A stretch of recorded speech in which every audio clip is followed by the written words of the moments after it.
Alrighty guys, February 23rd, out here working, putting on anhydrous. Got about 65 acres we did today and yesterday. I'm just about to finish it up here. Got about 7 or 8 acres left in this field. But I'd let you get a little better look at this strip till bar here since I had it in the back corner of the shed when I did that overview with the header disc sealers on it and whatnot. Got any grass roots and tree roots and everything else there. This field doesn't dry out very well. It's pretty well surrounded with trees, but this old timber soil works up pretty good. It don't pack real well or pack real bad. I have a different disc sealer, or trying something else out there. Got some Blue Jet disc sealers on it, but we actually, I'll talk about it here in a minute. I'll get going on the tractor and talk about it. But alright, looks like we're good to go here. Running an M1 about 5.5. Field's a little rough. We disked this last fall.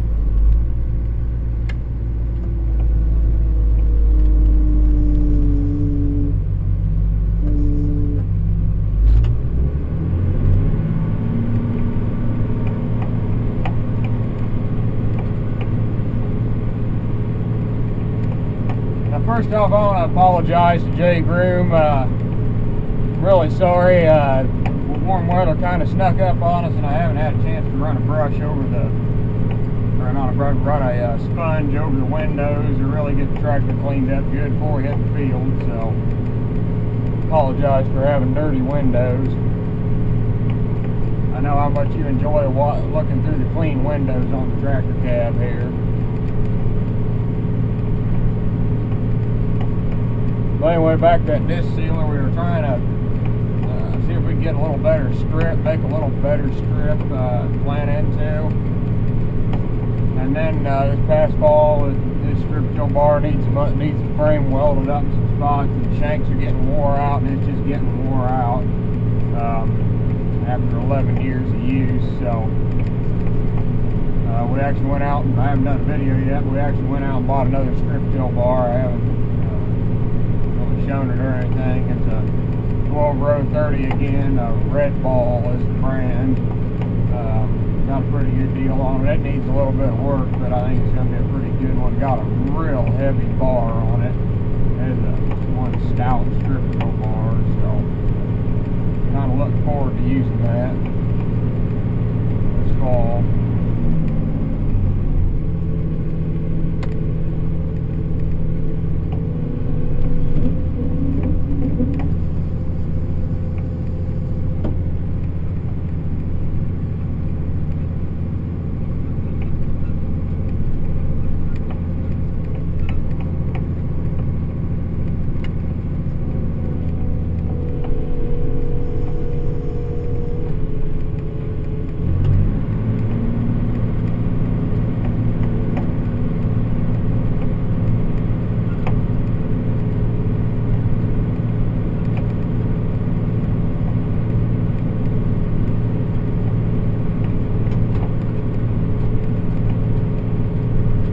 It's hit 70 around here about the past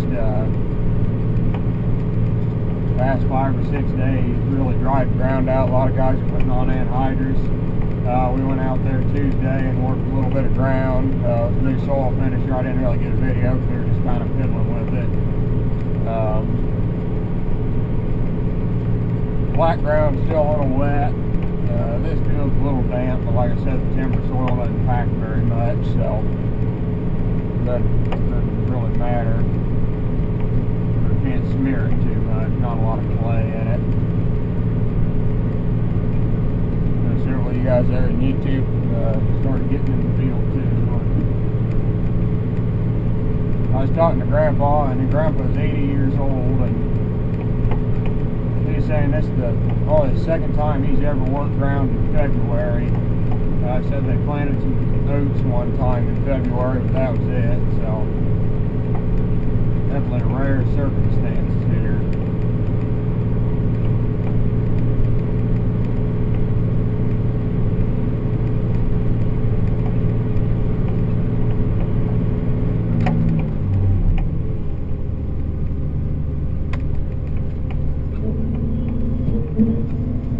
probably wonder what we'll do with this strip till bar when we're done with it. Might use the wheel modules. The other strip till bar we bought the 3-point, and we want to make it a full tight. And we've got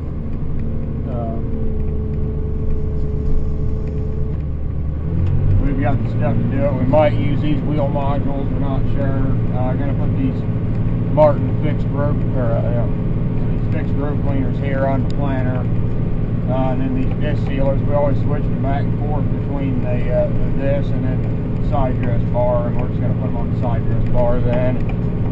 I think we'll probably just end up scrapping the bar and the bar itself, and then the markers, because they're getting kind of wore out. And then that cooler and everything, we switch it back and forth on the side dress bar too. We actually built a second side dress bar this year.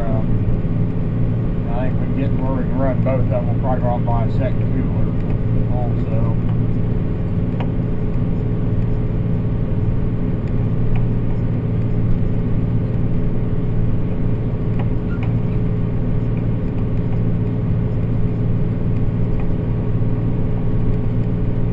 On a side note here, thanks for everybody's advice on the calf video yesterday. He's doing better this morning. I come out this morning, he was standing up eating out of the hay feeder, which he hadn't done yet, and he drank some more water and whatnot, so I'm very thankful for that. He seems to be doing a lot better.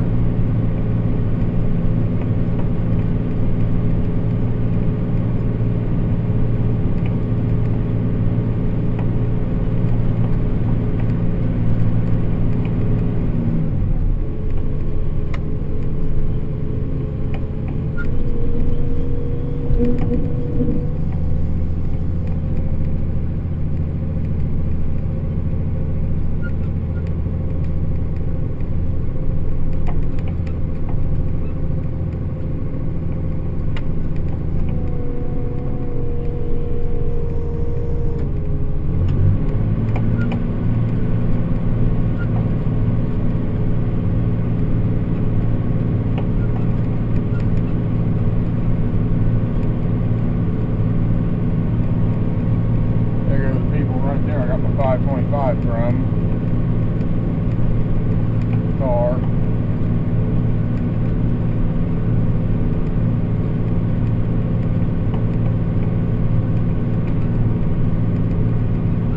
For those of you who think we farm flatland, this is our version of rolling ground right here, so I'll just let you know about that.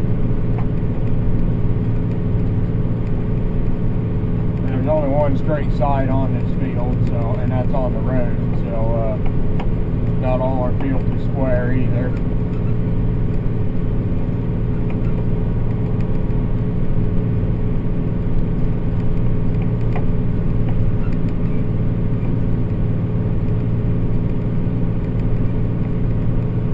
We probably would have done just this 23 acres here, field on the other side of the ditch, over that way. Just put anhydrous on it. I don't want to side dress it, but it's such a small field, we run down so many end rows, it wouldn't be worth it for side dressing it. And then we had 42 acres, it's got a lot of water hamp on it, and we didn't really want to lose any of the cover for side dressing and running down the corn, so we went ahead and put anhydrous on early also. That's that new 42 acres we picked up.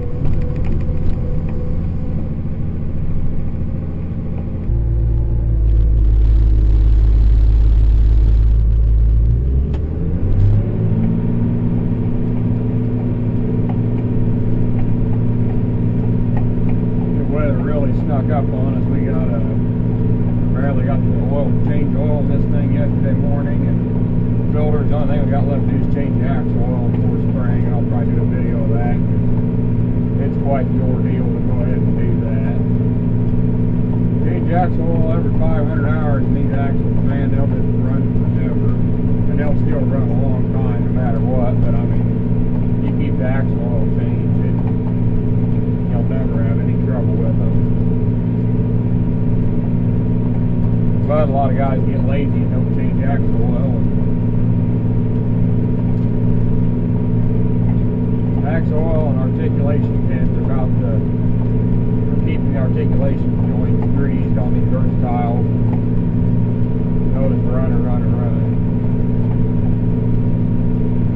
I was talking to Jeff Raymond the other day about that. I don't get why people don't grease stuff, take time, change oil, and run a grease gun around everything at the recommended service intervals.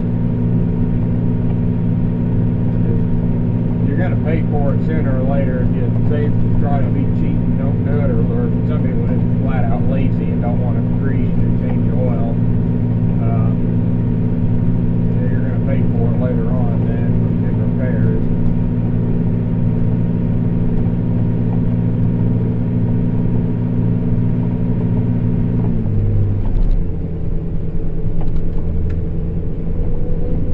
Some of the stuff maybe a little excessive, like every 3 months of it. They say change engine oil every 3 or 4 months because of moisture. If you don't use it, I wouldn't, don't be worried about it. But if you're using it, I definitely change it on the hour. When it comes up every 200 hours or something on oil change. Or stuff like a 525 when I don't use it a whole lot. At least change it once a year for that, keep the moisture out of the oil.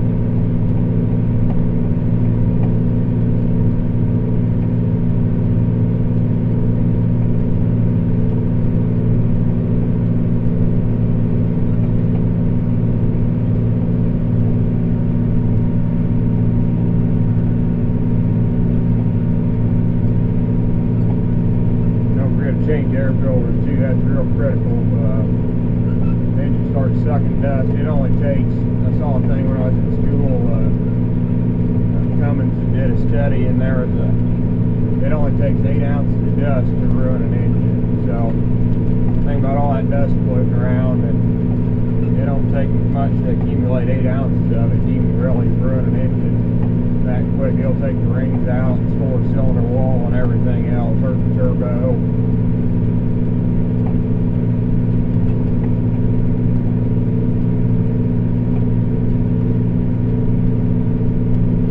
Versatiles are 1,500 hours on the hydraulic oil and transmission oil, and then change the filter every 500 hours on it. Yeah, I think that's what it is.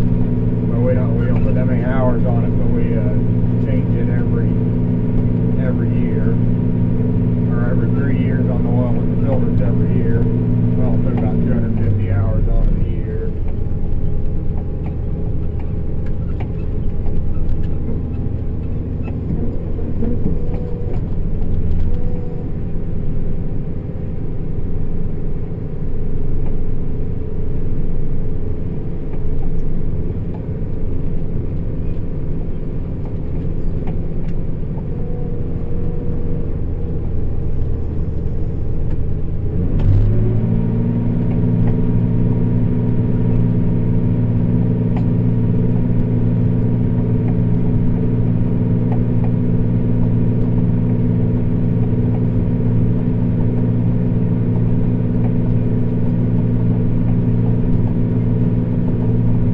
Talk about being lazy. I won't say any names. I don't know who watches my channel locally, if anybody does or not, but me and Dryden Green was talking last night about cleaning out the cattle pen on one of my videos.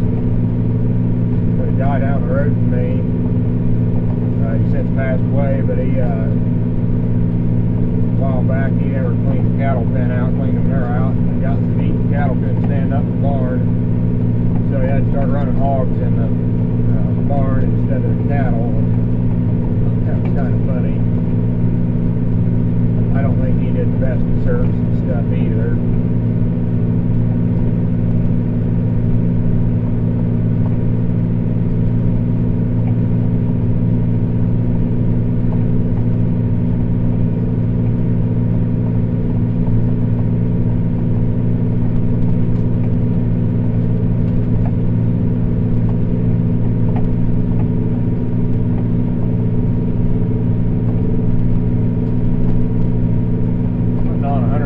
Pounds in nitrogen by the way.